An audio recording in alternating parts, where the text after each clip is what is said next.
This is early in the morning, and the night shift just finished repacking some of the goods. And this time, it's very interesting that part of the things, the relief goods that we have received, are from children and students.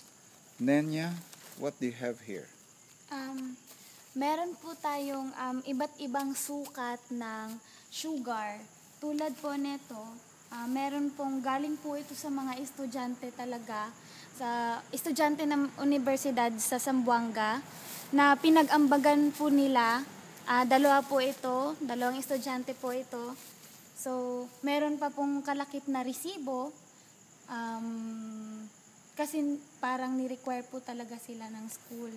Para po talaga ito sa mga tao na nasalanta ng Pablo.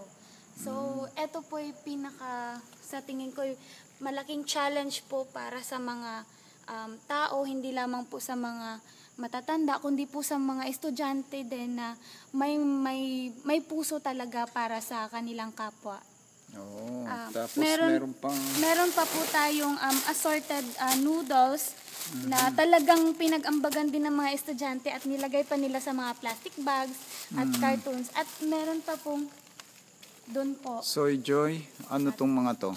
At ito kuya, meron pa pong mga 73 packs galing sa iba't ibang estudyante at saka iba't ibang school.